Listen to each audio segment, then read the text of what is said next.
Options ట్రేడింగ్లో మీ analysis 100కు 100% correct అయినా కూడా డబ్బులు కోల్పోయే ఛాన్స్ ఉందని మీకు తెలుసా? వినడానికి కాస్త వింతగా ఉన్నా ఇది అక్షరాలా నిజం. సరైన స్ట్రైక్ ప్రైజ్ ఎంచుకోకపోతే ప్రాఫిట్ ఇవ్వాల్సిన ట్రేడ్ కూడా ఎలా లాస్లోకి వెళ్తుందో ఈరోజు వివరంగా చూద్దాం. చూడండి, అస్సలైన చిక్కు ప్రశ్నే ఇది. మార్కెట్ పైకి వెళ్తుందని మీరు పర్ఫెక్ట్గా అంచనా వేశారు, కానీ మీ ట్రేడింగ్ అకౌంట్లో మాత్రం నష్టం కనిపిస్తోంది. అదేంటి? ఇదెలా సాధ్యం? ఈ పారాడాక్స్ వెనుకున్న అసలు కారణమేంటో ఇప్పుడు తెలుసుకుందాం.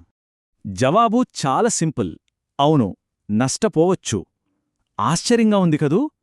గెలుపుకి ఓటమికి మధ్యున్న ఆ చిన్న తేడా ఏంటో తెలుసా? మీరు ఎంచుకున్న స్ట్రైక్ ప్రైస్. దాని ప్రాముఖ్యత ఏంటో ఇప్పుడు లోతుగా చూద్దాం.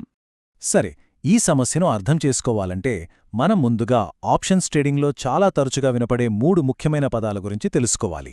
అవే ఎట్ ద మనీ అంటే ఏటీఎం, ఇన్ ద మనీ అంటే ఐటీఎం, మరియు అవుట్ ఆఫ్ ద మనీ అంటే ఓటీఎం. అన్నిటికన్నా ముందు స్ట్రైక్ ప్రైజ్ అంటే ఏంటో సింపుల్గా చూద్దాం. ఇది మరేమీ కాదు. ఒక ఆప్షన్ కాంట్రాక్టును కొనడానికైనా అమ్మడానికైనా ట్రేడర్లు ముందుగానే ఒప్పుకున్న ఒక ఫిక్స్డ్ ప్రైస్. మన లాభనష్టాల లెక్కలన్నీ దీనిమీదే ఆధారపడి ఉంటాయి. ఇప్పుడు మనీనెస్ అనే కాన్సెప్ట్ని చూద్దాం. ఇందులో 3 రకాలున్నాయి. ఏటీఎం అంటే స్ట్రైక్ ప్రైస్, మార్కెట్ ప్రైస్ దాదాపు ఒకే దగ్గర ఉన్నాయని అర్థం. ఐటీఎం అంటే మీ ఆప్షన్కి అప్పటికే కొంత విలువ ఉంది, అంటే అది ఆల్రెడీ ప్రాఫిట్లో ఉన్నట్టే. ఇక ఓటీఎం అంటే మీ ఆప్షన్ లాభాల్లోకి రావాలంటే మార్కెట్ ఇంకా చాలా దూరం వెళ్ళాలి. మనం తీసుకోబోయే ఉదాహరణను అర్థం చేసుకోవడానికి ఈ 3 చాలా ముఖ్యం. ఈ థియరీ అంతా వినడానికి బాగానే ఉంటుంది, కానీ ఒక నిజమైన ఉదాహరణతో చూస్తేనే అసలు విషయం మనకు క్లియర్గా అర్థమవుతుంది. మార్కెట్ పెరుగుతుందని మనం బలంగా నమ్ముతున్న ఒక ట్రేడ్ తీసుకొని చూద్దాం. ఓకే, ఇది మన ట్రేడ్ సెటప్. మనం నిఫ్టీలో ట్రేడ్ చేస్తున్నాం. ప్రస్తుతం అది 20,300 దగ్గర ఉంది. మన ఎనాలిసిస్ ప్రకారం ఈ వారం ఎక్స్పైరీ నాటికి నిఫ్టీ 20,600కి చేరుకుంటుందని మన అంచనా. మార్కెట్ పైకి వెళ్తుందనుకుంటున్నాం కాబట్టి మనం ఒక కాల్ ఆప్షన్ కొంటున్నాం. అయితే ఏ కాల్ ఆప్షన్ కొనాలి?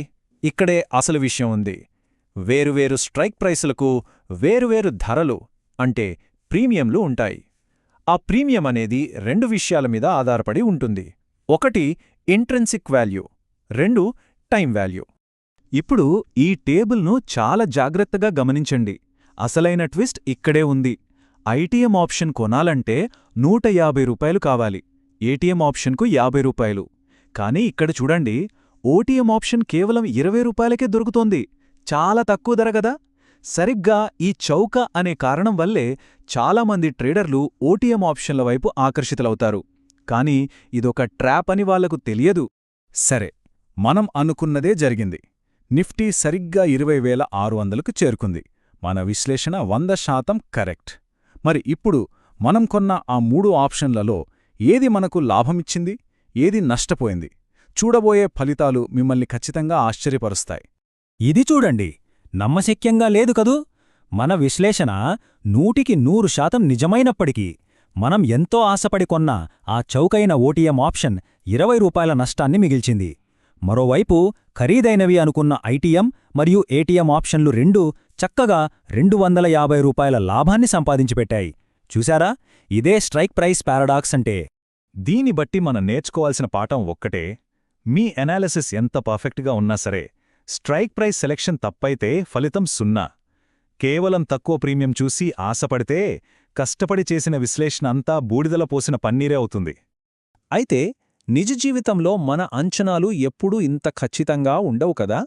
ఒకవేళ మనం అనుకున్నట్లు 20,600 కాకుండా మార్కెట్ కొంచెం కిందకొచ్చి 20,500 దగ్గర ఆగితే ఏమవుతుంది? ఇలాంటి పరిస్థితుల్లో ఏ స్ట్రైక్ ప్రైస్ మనల్ని కాపాడుతుందో చూద్దాం. ఈ స్లైడ్ ఫలితాలు ఇంకా ఆసక్తికరంగా ఉన్నాయి. మన టార్గెట్ కొద్దిగా మిస్ అయినప్పటికీ ఐటీఎం మరియు ఏటీఎం ఆప్షన్లు ఇప్పటికీ మనకు 150 రూపాయల లాభాన్నిచ్చాయి. వాటికి ఉన్న ఇంట్రెన్సిక్ వాల్యూ ఒక సేఫ్టీ నెట్లా పనిచేసింది. కానీ ఓటీఎం ఆప్షన్ మరోసారి మనల్ని నిరాశపరిచి నష్టాల్లోనే ముగిసింది. ఇది ఐటీఎం, ఏటీఎం ఆప్షన్లిచ్చే భద్రతకు ఒక మంచి ఉదాహరణ. ఇప్పటివరకు మనం సమస్యను చూశాం, ఉదాహరణలు చూశాం. ఇప్పుడు అన్నిటికంటే ముఖ్యమైన భాగం. ఇంతకీ మన బెస్ట్ స్ట్రాటజీ ఏంటి? ఏ స్ట్రైక్ ప్రైజ్ను ఎంచుకోవాలి? కొన్ని ప్రాక్టికల్ టిప్స్ చూద్దాం. ప్రతి ట్రేడర్ స్ట్రైక్ ప్రైజ్ ఎంచుకునేటప్పుడు ఈ బ్యాలెన్సింగ్ యాక్ట్ చేయాల్సిందే. ఒకవైపు ఓటీఎం ఆప్షన్ల తక్కువ ఖర్చు అనే ఆకర్షణ ఉంటుంది, కానీ దాంతోపాటే ఎక్కువ రిస్క్ కూడా ఉంటుంది. మరోవైపు ఐటీఎం ఆప్షన్లు ఖరీదైనవి, కాని అవి ఎక్కువ సురక్షితం. మనం ఈ రెండింటి మధ్య సరైన సమతుల్యతను పాటించాలి. కాబట్టి ఫైనల్గా మనం ఏం నేర్చుకున్నాం? చాలా సందర్భాలలో ఎట్ ది మనీ అంటే ఏటీఎం ఆప్షనే తెలివైన ఎంపిక. ఇది ఖర్చుకు, గెలిచే అవకాశానికి మధ్య ఒక స్వీట్ స్పాట్ లాంటిది. మీరింకాస్త జాగ్రత్తగా ఉండాలనుకుంటే ఇన్ ది మనీ అంటే ఐటీఎం ఎంచుకోవచ్చు. కాని ఒక్క విషయం గట్టిగా గుర్తుంచుకోండి, మార్కెట్ దిశపై ఎంత నమ్మకమున్నా, ముఖ్యంగా మీరు ట్రేడింగ్కు కొత్త అయితే ఓటీఎం ఆప్షన్లకు దూరంగా ఉండటమే మంచిది. అది డబ్బును ఆదా చేస్తున్నట్టు అనిపించినా చివరికి నష్టాలకే దారితీస్తుంది. ముగింపుగా మిమ్మల్ని మీరే ఈ ప్రశ్న అడుక్కోండి. కేవలం కొన్ని రూపాయల ప్రీమియం ఆదా చేసుకోవడం కోసం మీ మొత్తం ట్రేడ్ను రిస్క్లో పెట్టడం సరైనదేనా? ఈరోజు మనం చూసిన ఉదాహరణల తర్వాత మీ ట్రేడింగ్ వ్యూహాన్ని ఒకసారి పునఃసమీక్షించుకుంటారని ఆశిస్తున్నాను.